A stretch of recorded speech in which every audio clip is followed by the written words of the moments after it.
WBPSC, miscellaneous সহ বিভিন্ন রকম কম্পিটিটিভ এক্সামের জন্য ভারতের সংবিধান একটি খুবই গুরুত্বপূর্ণ বিষয়। আজকে আমি এই ভারতের সংবিধান থেকে 25টি গুরুত্বপূর্ণ প্রশ্নোত্তর নিয়ে তোমাদের সামনে চলে এসেছি।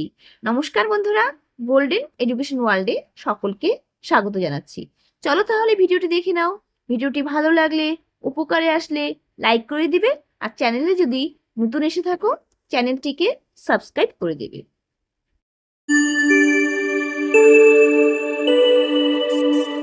আজকের প্রথম প্রশ্ন দেখে নাও। ভারতীয় সংবিধান অনুযায়ী একমাত্র স্বেচ্ছাধীন ক্ষমতার অধিকারী হলেন? এখানে উত্তর হবে বি, রাজ্যপাল। ভারতীয় সংবিধানের 163 নং ধারা অনুযায়ী রাজ্যপালের বিশেষ কিছু ক্ষেত্রে নিজস্ব বিবেচনা বা স্বেচ্ছায় সিদ্ধান্ত নেওয়ার ক্ষমতা রয়েছে, যা তিনি মন্ত্রী পরিষদের পরামর্শ ছাড়াই গ্রহণ করতে পারেন। পরের প্রশ্ন, মহাধর্মাধিকরণের বিচারপতিগণের অবসরের বয়স? এখানে উত্তর হবে সি, 65 বছর।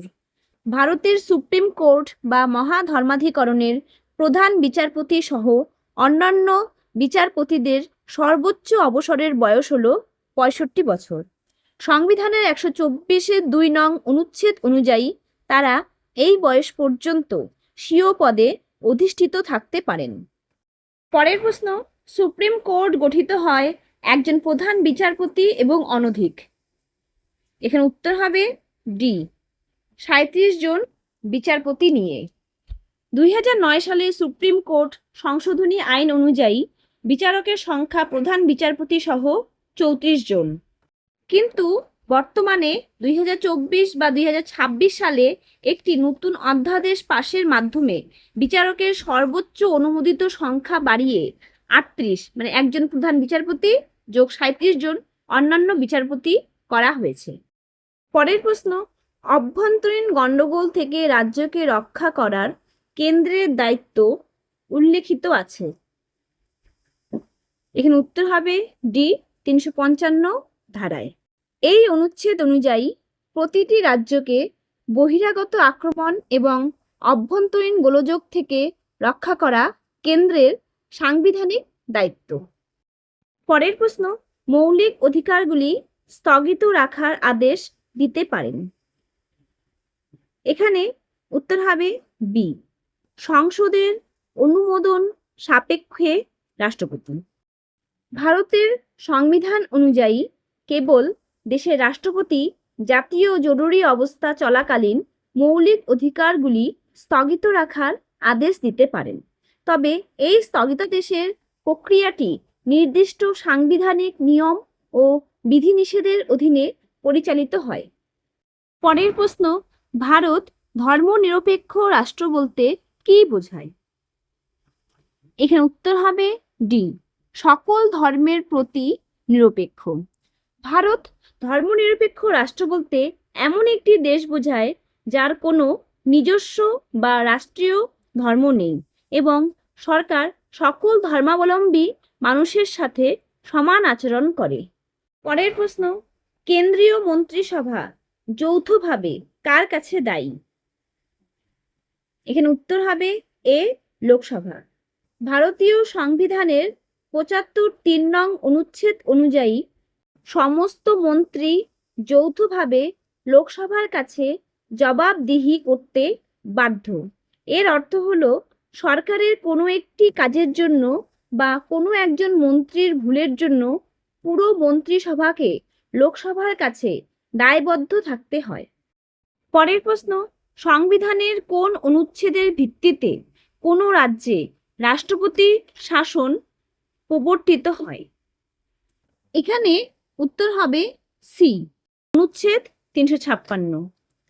রাজ্যে সাংবিধানিক শাসনতন্ত্র ভেঙে পড়লে বা রাজ্য সরকার সংবিধানের নির্দেশিকা অনুযায়ী চলতে ব্যর্থ হলে এই অনুচ্ছেদের অধীনে রাষ্ট্রপতির শাসন জারি করা হয়। পরের প্রশ্ন, কেন্দ্রীয় পার্লামেন্টের 2 কক্ষের যুগ্ম অধিবেশনে কে সভাপতিত্ব করেন? এখানে উত্তর হবে ডি, লোকসভার অধ্যক্ষ। সংসদের 2 কক্ষের লোকসভা ও রাজ্যসভা মধ্যে কোনো বিল নিয়ে অচলাবস্থা বা মতবিরোধ দেখা দিলে ভারতের রাষ্ট্রপতি সংবিধানের 108 নং অনুচ্ছেদ অনুযায়ী যৌথ অধিবেশন আহ্বান করেন। পরের প্রশ্ন, কলকাতা পুরসভার স্বপারিষদ মেয়র গঠিত হয় নিম্নলিখিত ব্যক্তিদের নিয়ে। এখানে উত্তর হবে এ, মেয়র, ডেপুটি মেয়র এবং 10 কাউন্সিলর। কলকাতা পৌরসভার স্বপারিষদ মেয়র গঠিত হন একজন মেয়র, একজন ডেপুটি মেয়র এবং অনধিক 10 জন অন্যান্য নির্বাচিত সদস্য বা মেয়র পারিষদকে নিয়ে। পরের প্রশ্ন, ভারতবর্ষে প্রথম কোন ব্যক্তি নির্দল বিধায়ক হিসেবে একটি রাজ্য সরকারের মুখ্যমন্ত্রী হিসেবে নিযুক্ত হয়েছেন? এখানে উত্তর হবে বি, ঝাড়খণ্ডের মধু কোডা। তিনি 2006 সালের 14 সেপ্টেম্বর থেকে 2008 সালের 23 আগস্ট পর্যন্ত ঝাড়খণ্ডের মুখ্যমন্ত্রী হিসেবে দায়িত্ব পালন করেন। পরের প্রশ্ন, মুখ্য নির্বাচন মহাধ্যক্ষ নির্বাচিত হন কিভাবে? এখানে উত্তর হবে সি, রাষ্ট্রপতি দ্বারা নিয়োজিত। সংবিধানে 324 নং ধারায় নির্বাচন কমিশনের উল্লেখ আছে। পরের প্রশ্ন, ভারতের নতুন কম্পট্রোলার ও অডিটর জেনারেল হলেন? এখানে উত্তর হবে ডি, কে সঞ্জয় মূর্তি। ভারতের বর্তমান কম্পট্রোলার অ্যান্ড অডিটর জেনারেল হলেন কে সঞ্জয় মূর্তি। তিনি 2024 সালের 21শে নভেম্বর ভারতের 15তম সিএজি হিসেবে দায়িত্ব গ্রহণ করেন এবং গিরিশ চন্দ্র মুর্মুর স্থলাভিষিক্ত হন। পরের প্রশ্ন, আর্থিক জরুরি অবস্থা 360 নং ধারা প্রথম জারি হয়েছিল? এখানে উত্তর হবে ডি, উপরের কোনোটিই নয়। ভারতীয় সংবিধানে 360 নং ধারা অনুযায়ী আর্থিক জরুরি অবস্থা ঘোষণা করার নিয়ম থাকলেও আজ পর্যন্ত ভারতে কখনোই এটা জারি করা হয়নি। পরের প্রশ্ন, ভারতীয় সংবিধানের প্রস্তাবনায় সমাজতান্ত্রিক ও ধর্মনিরপেক্ষ শব্দ দুটি সংযোজিত হয়েছে? এখানে উত্তর হবে বি, 1976 সালে। 1976 সালে 42তম সংবিধান সংশোধন অনুসারে সংবিধানের প্রস্তাবনায় সমাজতান্ত্রিক ও ধর্মনিরপেক্ষ শব্দ দুটি সংযোজিত হয়েছে। পরের প্রশ্ন, ভারতের সার্বভৌমিকতা, একতা ও সংহতিকে সমর্থন ও সংরক্ষণ হলো? এখানে উত্তর হবে সি, একটি মৌলিক কর্তব্য। ভারতের সংবিধান অনুযায়ী ভারতের সার্বভৌমত্ব, একতা ও সংহতিকে সমর্থন ও সংরক্ষণ হলো প্রতিটি ভারতীয় নাগরিকের অন্যতম প্রধান মৌলিক কর্তব্য। পরের প্রশ্ন, ভারতের সংসদের অংশগুলি হলো? এখানে উত্তর হবে বি, রাষ্ট্রপতি, লোকসভা ও রাজ্যসভা। পরের প্রশ্ন, কয়টি মৌলিক কর্তব্য সংবিধানে দেওয়া আছে? এখানে উত্তর হবে বি, 11টি। বর্তমানে 11টি মৌলিক কর্তব্য আছে। 1976 সালে 42তম সংবিধান সংশোধনী আইন দ্বারা সংবিধানের প্রথম 10টি মৌলিক কর্তব্য যুক্ত করা হয়েছিল। পরবর্তীতে 2002 সালে 86তম সংশোধনীর মাধ্যমে আরও একটি নতুন কর্তব্য যুক্ত করা হলে বর্তমানে কর্তব্যের সংখ্যা দাঁড়ায় 11। পরের প্রশ্ন, সংবিধানের 25 ধারায় দেওয়া আছে? এখানে উত্তর হবে সি, ধর্মীয় অধিকার। ভারতের সংবিধানের 25 নং ধারায় সমস্ত নাগরিককে ধর্মীয় স্বাধীনতার অধিকার প্রদান করা হয়েছে। পরের প্রশ্ন, শিক্ষার অধিকার আইন ও সুপ্রিম কোর্টের নির্দেশ অনুসারে বেসরকারি স্কুলগুলিকে কত শতাংশ ছাত্রছাত্রীকে অবৈতনিক শিক্ষা দেওয়ার কথা বলা হয়েছে? এখানে উত্তর হবে সি, 25%।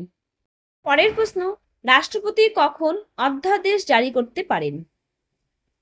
এখানে উত্তর হবে এ, সংসদে অধিবেশন না চলাকালীন। 123 নং ধারা অনুসারে সংসদে অধিবেশন না চলাকালীন রাষ্ট্রপতি অধ্যাদেশ জারি করতে পারেন। পরের প্রশ্ন, অনুচ্ছেদ 309 সংসদ এবং রাজ্য আইনসভাকে ক্ষমতা দেয়। এখানে উত্তর হবে এ, কেন্দ্র এবং রাজ্যের পাবলিক সার্ভিসেস প্রবেশন নিয়ন্ত্রণের এবং সার্ভিস শর্ত নিয়ন্ত্রণের।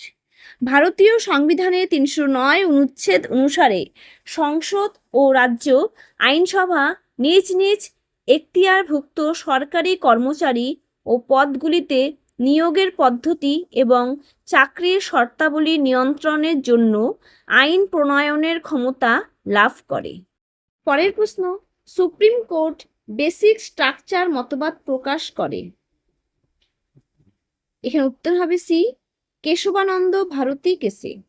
ভারতের সুপ্রিম কোর্ট 1973 সালের 24 এপ্রিল ঐতিহাসিক কেশবানন্দ ভারতী বনাম কেরালা রাজ্যে মামলায় যুগান্তকারী রায়ের মাধ্যমে বেসিক স্ট্রাকচার বা মৌলিক কাঠামো মতবাদটি প্রকাশ করে।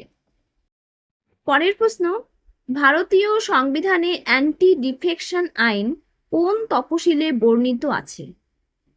এখানে উত্তর হবে এ, 10ম তফসিল।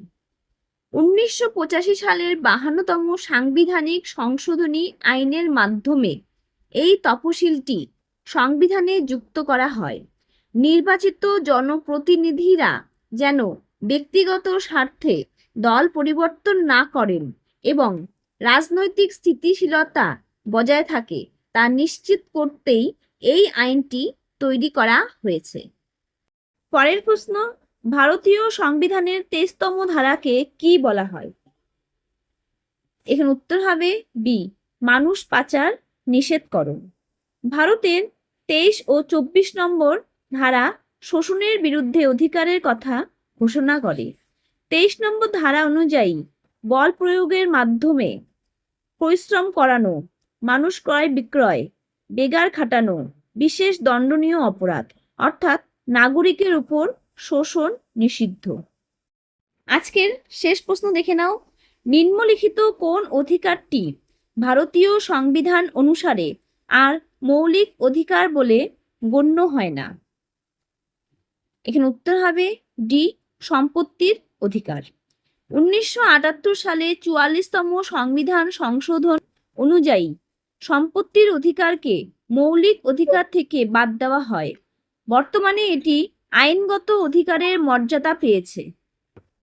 এই থাকলো আজকের WBPSC মিসেলেনিয়াস সহ বিভিন্ন রকম কম্পিটিটিভ এক্সামের জন্য ভারতের সংবিধান থেকে 25টি গুরুত্বপূর্ণ প্রশ্ন, যা তোমাদের খুবই উপকারে আসবে। ভিডিওটি কেমন লাগলো কমেন্টে জানাবে।